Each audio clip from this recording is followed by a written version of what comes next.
ನಿಮ್ಮೂರಾಗ ಯಾವುದೋ ಒಂದು ದೇವಸ್ಥಾನ ಐತೆ ಅಂತ ಇಟ್ಕೋರಿ. ನಿಮ್ಮೂರಾಗ ಯಾವುದೋ ಒಂದು ದೇವಸ್ಥಾನ ಅದ. ಈ ದೇವಸ್ಥಾನದಲ್ಲಿ ದೇವರು ಜೀವಂತವಾಗಿದ್ದಾನೆ ಅಂತ ತಿಳ್ಕೊಂಡ್ರಿ ಅಂತೇಳಿ ತಿಳ್ಕೊರಿ. ಹಂಗ ನಿಮ್ಮೂರಾಗ ಯಾವ ಗುಡಿ ಅದಾವ ನಮಗೆ ಗೊತ್ತಿಲ್ಲ. ಇದು ಪ್ರಭುದೇವ್ರ ದೇವಸ್ಥಾನ ಐತಿ ಅಂತೇಳಿ ನನಗೆ ಸ್ವಾಮೀಜಿಯವರು ಹೇಳಿದರು. ಇರಲಿ, ಆ ಪ್ರಭುದೇವ್ರ ದೇವಸ್ಥಾನ ಇರ್ಬೋದು, ಇನ್ನೊಂದು ಯಾವುದೋ ಇರ್ಬೋದು. ಇಲ್ಲಿ ದೇವರಿದ್ದಾನೆ ಅಂತ ನೀವು ತಿಳ್ಕೊಂಡ್ರಿ ಅಂತಂದ್ರೆ ದೇವರು ಅಲ್ಲಿದ್ದಾನೆ. ಇಲ್ಲಿ ದೇವರಿಲ್ಲ ಅಂತ ಅನ್ಕೊಂಡ್ರಿ ಅಂತಂದ್ರೆ ಅಲ್ಲಿ ದೇವರಿಲ್ಲ. ಇಷ್ಟ ಇದೆ.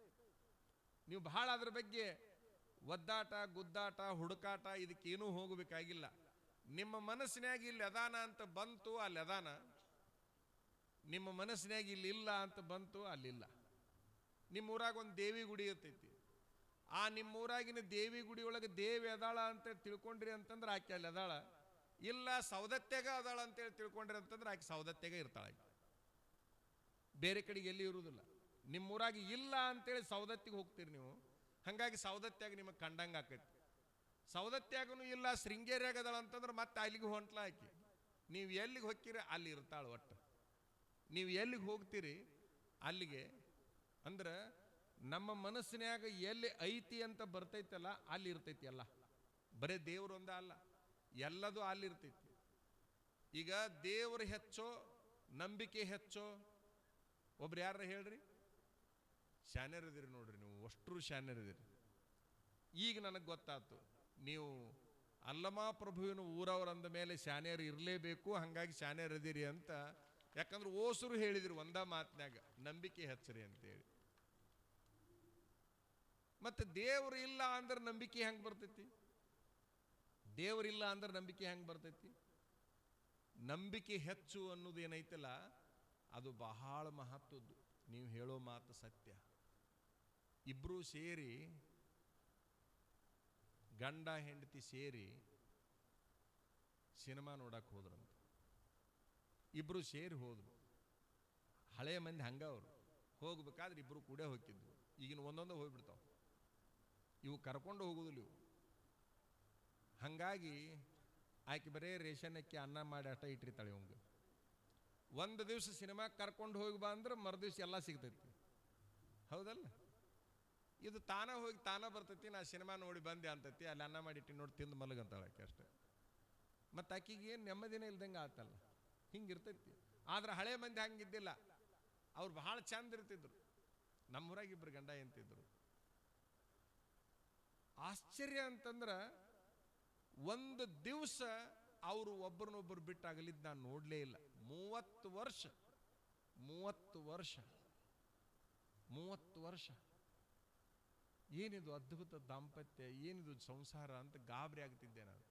ಅದು ಎಷ್ಟು ನಕ್ಕೋಂತ ಹೋಗ್ತಿದ್ರು ದಿನ ಅಂದ್ರೆ 30 ವರ್ಷನೂ ನಕ್ಕೊಂತ ಹೋಗುದನ್ನು ನೋಡಿನೇ ಹೊರತಾಗಿ ಒಂದು ದಿವಸ ಬಿಕ್ಕೊಂಡು ಹೋಗಿದ್ದು ನೋಡಲೇ ಇಲ್ಲ ನಾನು. ಎಷ್ಟು ಚಂದ ಇರಬೇಕದು ಜೀವನ. ಸಾಲಿ ಕಲ್ತಾರಲ್ಲ ಅವರು, ದಿನ ಹೊಲದ ಕೆಲಸಕ್ಕೆ ಹೋಗ್ತಿದ್ರು. ಅಷ್ಟು ಪ್ರೇಮದಿಂದ ಹೋಗ್ತಿದ್ರು. ಇವರಿಬ್ರು ಹೋಗ್ಯಾರ ಸಿನಿಮಾಕ್ಕೆ ಟಾಕೀಸ್ನಾಗ ಒಳಗೆ ಹೋಗ್ಬೇಕಾದ್ರೆ ಈಗ ಇಲ್ಲಿ ಬಂದು ಕುಂತಿರ್ಲಿ ಹಿಂಗೆ ಇರ್ತೈತೆ. ಏನಾರು ಕೊಟ್ಟ ಹೋಗ್ಬೇಕು ಒಳಗೆ. ಯಾರು ಟಿಕೆಟ್ ತೊಗೊಂಬಂದಿರಿ? ಇಲ್ಲಿ ಇಷ್ಟು ಮಂದಿ ಕುಂತಿರಲ್ಲ, ಯಾರು ಟಿಕೆಟ್ ಇಲ್ಲ ಪಕೆಟ್ ಇಲ್ಲ, ಬಂದ್ರೆ ಸಾಕನ್ನಂಗೆ ಆಗಿರ್ತೈತಿ. ಆದ್ರೆ ಇಲ್ಲಿ ಕೆಲವು ಮಂದಿ ಇಲ್ಲೇನು ಕುಂತಿರ್ತಾರಲ್ಲ, ಆ ಕಡೆನೂ ಹೊಳೆ ಕುಂತಿರ್ತಾರೆ. ಅವ್ರು ನಮ್ಮ ಕಡೆ ದುಬ್ಬ ಮಾಡಿ. ಯಾಕಂದ್ರೆ ಏನು ಕೊಟ್ಟು ಬಂದಿಲ್ಲ ಪಟ್ಟು ಬಂದಿಲ್ಲ. ಕೊಟ್ಟಿದ್ರೆ ಕರೆಕ್ಟ್ ಕುಂದಿರ್ತಿದ್ರು ಅವರು. ನಾವು ನೋಡೀವಿ ಎಷ್ಟೋ ಮಂದಿ ನಾನಾ ಥರ ಕುಂದ್ರು ಮಂದಿ ನಾವು ನೋಡೀವಿ. ಕೇಳ್ತೈತಿ ಬಿಡ ಯಾಕಡೆ ಕುಂತ್ರೇನು ಅಂತಿರ್ತಾರೆ. ಆದ್ರೆ ಅಲ್ಲಿ ಹಂಗಲ್ಲಲ್ಲ. ಎಲ್ಲ ಪದ್ಧತಿ ಪ್ರಕಾರ ಕೊಟ್ಟು ಹೋಗಿರ್ತಾರೆ ಅಂದಮೇಲೆ ಕರೆಕ್ಟ್ ಕುಂದ್ರಬೇಕಲ್ಲ, ನೆಟ್ಟಗೆ ಕುಂದ್ರಬೇಕಲ್ಲ. ಹಿಂಗೆ ಹಂಗೆ ಕುಂತಿದ್ರು. ಚಲುವಾದ ಸಿನಿಮಾ ಚಲೋ ಆತು.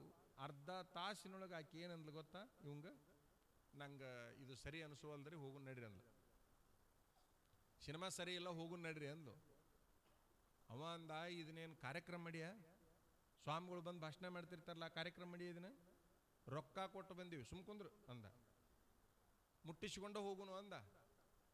ಆಕೆ ಒಂದು 5-10 ನಿಮಿಷ ತಡೆದು ನನಗೆ ಆಗುವಲ್ರಿ, ನಂಗೆ ಭಾಳ ತ್ರಾಸ ಆಗತೈತಿ, ಹೋಗು ನಡ್ರಿ ಅಂದ್ಲಾಕಿ. ಅವ ಹೆಂಗಿದ್ದ ಅಂದ್ರೆ ₹1 ಎದಕ್ಕೆ ಖರ್ಚು ಮಾಡ್ತಾನೆ ಅದನ್ನು ಪೂರ್ತಿ ಮುಟ್ಟಿಸಿಕೊಂಡ ಮಗ ಅವ.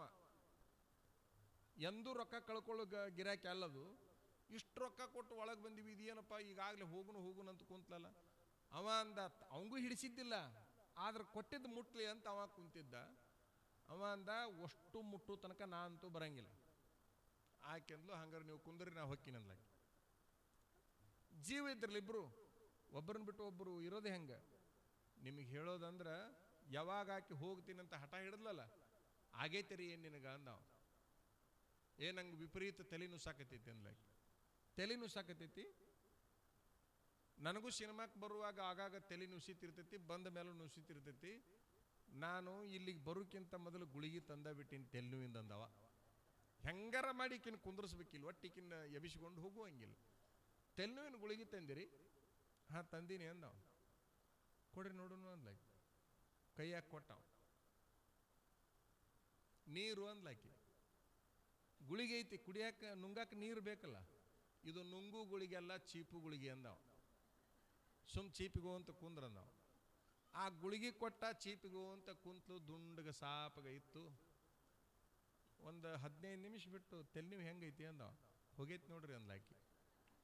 ಭಾಳ ಚಲೋ ಆಯ್ತು. ಚೀಪ್. ಈ ಚೀಪಿಗೋತ ಕುಂದ್ರದೊಳಗೆ ಸಿನಿಮಾ ಮುಗ್ದ ಹೋತು.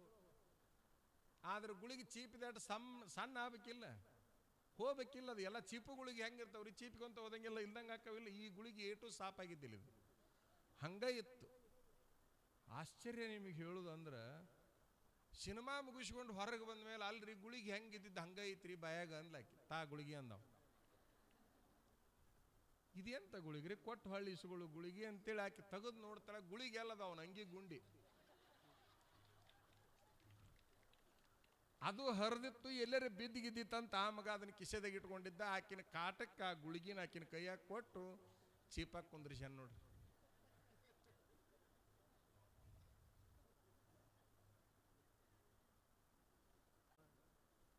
ತೆಲ್ನುವಿನ ಗುಳಿಗೆ ಅಂತೇಳಿ ಅಂಗಿ ಗುಂಡಿ ಕೊಟ್ಟಿರಲ್ಲ. ಅವ ಅಂತ, ನಾ ಗುಂಡಿನರ ಕೊಡ್ಲಿ ಗುಳಿಗಿನರ ಕೊಡ್ಲಿ, ನಿನ್ನ ತೆಲ್ನೂ ಹೋಗೈತೆ ಇಲ್ಲ. ನಾ ಗುಂಡಿನರ ಕೊಡ್ಲಿ ಗುಳಿಗಿನರ ಕೊಡ್ಲಿ, ನಿನಗ ಚೀಪಾಕ್ ಹತ್ತಿದ ಕೂಡಲೇ 15 ನಿಮಿಷನಾಗ ತೆಲ್ನೂ ಹೋತು ಅಂತಂದಿ ಇಲ್ಲ ನೀನು? ಅಂದಿನ್ರಿ ಅಂತ ಅಂದ್ಲಾಕಿ. ಅವ ಅಂತಾನ, ಗುಳಿಗಿ ತಗೊಂಡ್ರು ತೆಲ್ನೂ ಹೋಗುದಿಲ್ಲ, ಗುಳಿಗಿ ತಗೊಂಡ್ರು ಹೊಕ್ಕೈತಂತ ತಲೆಯಾಗಿರ್ತೈತಲ್ಲ, ಅದ್ರ ಸಲುವಾಗಿ ಆ ತೆಲ್ನೂ ಹೊಕ್ಕೈತೆ ಹೊರತಾಗಿ ಮತ್ತೊಂದೇನಿಲ್ಲ ಅಂದವ.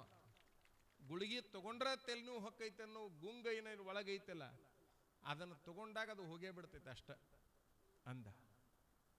ನಿಮಗೊಂದು ಉದಾಹರಣೆ ಹೇಳ್ಬೇಕಂದ್ರೆ, ಇದು ಇನ್ನಷ್ಟು ಗಟ್ಟಿಗೆ ಹಚ್ಚಿ ನೋಡ್ಬೇಕಾಗಿತ್ತು ಈ ಮಾತಂತಂದ್ರೆ, ಇನ್ನಷ್ಟು ಗಟ್ಟಿಗೆ ಹಚ್ಚಬೇಕಾಗಿತ್ತು ಈ ಮಾತಂದ್ರೆ, ಒಂದು ರಸ್ತೆ ಐತೆ ಅಂತೇಳಿ ತಿಳ್ಕೊರಿ. ಹಿಂಗೊಂದು ರಸ್ತೆ ಇದೆ. ಆ ರಸ್ತೆದ ಆಚೆ ಕಡೆ ಒಂದು ಮೆಡಿಕಲ್ ಶಾಪ್ ಐತಿ. ರಸ್ತೆದ ಆಚೆ ಕಡೆ ಮೆಡಿಕಲ್ ಶಾಪ್ ಅಂದ್ರೆ ಗುಳಿಗೆ ಅಂಗಡಿ ಐತಿ. ಈಚೆ ಕಡೆ ಒಂದು ಹೋಟೆಲ್ ಐತಿ. ನಡುವೆ ರಸ್ತೆ ಐತಿ. ಈ ಹೋಟೆಲ್ನ್ಯಾಗ ಕೆಲಸ ಮಾಡೋರು ಏನಿರ್ತಾರಲ್ಲ, ಹೋಟೆಲ್ನ್ಯಾಗ ಕೆಲಸ ಮಾಡೋರು, ಇವ್ರಿಗೆ ತೆಲ್ನೂ ಬಂದ್ರೆ ಏನು ಮಾಡ್ತಾರೆ? ಎಲ್ಲಿ ಹೋಗ್ತಾರೆ ಇವರು? ಆ ಔಷಧ ಅಂಗಡಿಗೆ ಹೋಗ್ತಾರಲ್ಲ, ಒಂದು ಗುಳಿಗೆ ತೊಗೊಂಬರೋಣ ಅಂತೇಳಿ. ಇವರು ಆ ಔಷಧ ಅಂಗಡಿಗೆ ಹೋಗಿ ಒಂದು ಗುಳಿಗೆ ತೊಗೊಂಬರೋಣ ಅಂತೇಳಿ ಹೋಟೆಲ್ನವರು ಗುಳಿಗೆ ತೊಗೊಂಬರಕ್ಕೆ ಅಲ್ಲಿ ಹೋಗ್ತಾರ. ಒಂದು ತೆಲ್ನುವಿನ ಗುಳಿಗೆ ಕೊಡ್ರಿ ಅಂತಾರ. ಆ ಗುಳಿಗೆ ಅಂಗಡಿಯಾಗ ಕೆಲಸ ಮಾಡೋವನಿಗೆ ತೆಲ್ನೋವು ಬಂದ್ರೆ, ಒಂದು ಕಪ್ ಚಾನರ ಕುಡಿದು ಬರೋ ನಡಿಯೋ ಮರ ತೆಲ್ನೋವು ಬಂದೈತೆ ಅಂತ ಅವ ಈ ಕಡೆ ಬರ್ತಾನೆ. ಇದು ಸುಳ್ಳ ಕರೆವ ಅಂತ? ಇದು ಕರೆ ಹೌದಲ್ಲ? ಆಶ್ಚರ್ಯ ಅಂತಂದ್ರೆ, ಇವನು ತೆಲ್ನೋವು ಅಲ್ಲಿ ಹೋಗ್ತೈತಿ, ಅವನು ತೆಲ್ನೋವು ಇಲ್ಲಿ ಹೋಗ್ತೈತಿ. ಒಬ್ಬರಿಗೆ ಗೊತ್ತಿಲ್ಲ ನನ್ನ ತೆಲ್ನೋವು ನನ್ನ ಹತ್ರ ಹೋಗ್ತೈತಿ ಅಂತೇಳಿ. ನನ್ನ ತೆಲ್ನೋವು ನನ್ನ ಹತ್ರ ಹೋಗುತ್ತಂತ ಒಬ್ಬನಿಗೆ ಗೊತ್ತಿಲ್ಲ. ಅಂದ್ರೆ ನಾವೆಲ್ಲ ಏನು ತಿಳ್ಕೊಂಡಿವಪ್ಪ ಅಂತಂದ್ರೆ, ಅಲ್ಲಿ ಹೋದ್ರೆ ಕೆಲಸ ಆಕೈತಿ, ಇಲ್ಲಿ ಹೋದ್ರೆ ಕೆಲಸ ಆಕೈತಿ ಅನ್ನುವಂಥ ಹುಚ್ಚು ಗುಂಗಿನಲ್ಲಿ ನಾವು ಅದೀವಿ. ಅದಕ್ಕೆ ಪ್ರಭುದೇವರು ಏನಂತಾನ ಅಂತಂದ್ರೆ, ಎಲ್ಲಿ ಹೋಗಬೇಡ್ರಿ, ನೀವು ಎಲ್ಲದಿರಿ ಅಲ್ಲೇ ಎಲ್ಲ ಸಿಗ್ತೈತಿ, ನಿಮ್ಮೊಳಗೆ ನಂಬಿಕೆ ಗಟ್ಟಿಯಾಗಿರ್ಲಿ ಅನ್ನುವಂಥ ಮಾತನ್ನ ಅಲ್ಲಮ ಪ್ರಭುದೇವರು ಹೇಳ್ತಾ ಇದ್ದಾನೆ. ಅಂತಹ ಅಲ್ಲಮ ಪ್ರಭುವಿನ ಜಾಗದೊಳಗೆ ನೀವೆಲ್ಲ ಅದಿರಿ ನೋಡ್ರಿ, ಎಷ್ಟು ಪುಣ್ಯ ಮಾಡಿರ್ಬೇಕು. ಅಂತಹ ಅಲ್ಲಮ ಪ್ರಭುವಿನ ಜಾಗದೊಳಗೆ ನೀವೆಲ್ಲ ಅದಿರಿ. ಬಹಳ ದೊಡ್ಡ ಆತ ಪ್ರಭುದೇವರು. ಬೇಡಿದವರಿಗೆ ಬೇಡಿದ್ದನ್ನು ಕೊಡೋದು ಬಿಡ್ರಿ ನೀವು. ಎಂತಹ ಪ್ರಭುದೇವರಾತ!